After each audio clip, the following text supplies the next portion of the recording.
Bonjour, oui, on a beaucoup parlé boycott produit, mais je voudrais quand même rappeler où on est ici. On est à l'université Paris 8, que je suis à la retraite maintenant, mais que de mon temps, quand on a commencé les campagnes sur la Palestine ici, dans les comités Palestine, il y a eu, malgré ça, des accords qui ont été passés entre cette université et des universités israéliennes. Et je pense que, vous l'avez bien dit, Israël a besoin de son image. Et qu'il ne faut quand même pas oublier quel est le rôle des universités israéliennes. Ce n'est pas simplement culturel, je ne sais pas quoi. Il y a des universités israéliennes qui travaillent à développer tout le matériel de guerre et tout le matériel de destruction. Ça démarre dans les universités, ça. Ce sont des scientifiques dans les universités. Puis il y a des historiens. Il y a des historiens qui créent une histoire d'Israël ou du grand Israël. Ils créent l'histoire qu'ils veulent pour maintenir cette situation d'apartheid. Et on a reçu, je ne sais plus quelle année c'était, je dois dire, on avait reçu des universitaires israéliens, juifs, je suppose, puisqu'ils avaient des postes élevés dans les universités en territoire israélien, qui nous avaient eux-mêmes dit « Aidez-nous, il faut boycotter les universités israéliennes ». Et je crois qu'il faut penser aussi qu'il y a en Israël même une partie très minime, parce que c'est très difficile et très courageux, mais de la population qui continue aussi à dire, à refuser l'apartheid. C'est pas parce qu'on est juif israélien qu'on est pour la colonisation et pour l'apartheid. Donc je pense qu'il ne faut pas oublier tout ça et que dans les universités, il faut absolument continuer à appeler au boycott universitaire.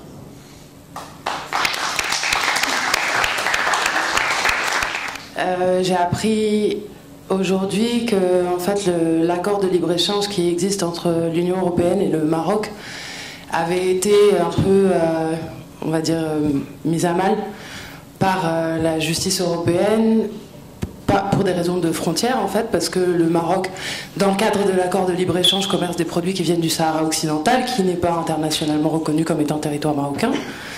Et du coup, je voulais avoir un avis sur dans quelle mesure ça peut ouvrir une porte au niveau européen pour le boycott des produits, enfin pour la dénonciation de l'intégralité des accords de libre-échange qui existent entre l'Union européenne et Israël. Effectivement, il y a cette décision que j'ai reçue, je crois, ce matin par courriel, que j'ai imprimée. Alors je la cherche parce que j'ai dit je la mets dans mon sac pour la lire dans le métro et j'ai pas eu beaucoup de temps pour la lire.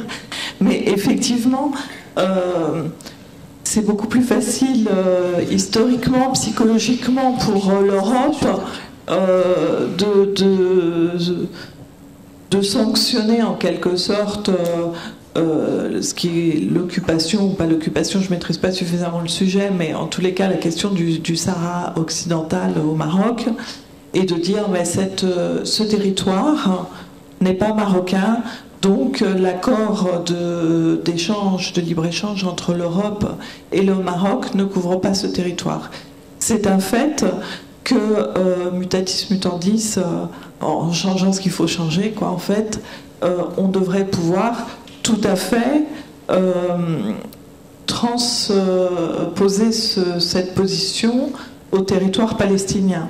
En réalité, il y a une transposition parce qu'il y a l'arrêt qu'on appelle l'arrêt Brita, qui est une décision européenne disant que les produits en provenance des territoires palestiniens devraient avoir des documents douaniers palestiniens.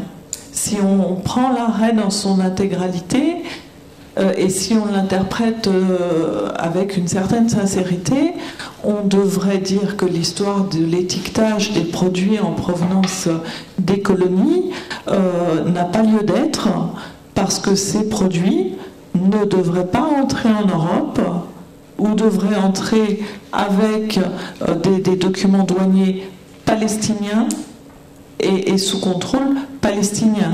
Or, l'étiquetage des produits des colonies aujourd'hui, c'est presque une validation de la légalité de ces produits qui sont illégaux. Donc effectivement, il ne faut pas lâcher l'affaire et essayer d'arriver à aller bien au-delà de simplement d'admettre qu'on change l'étiquette. C'est pas du tout suffisant. Voilà.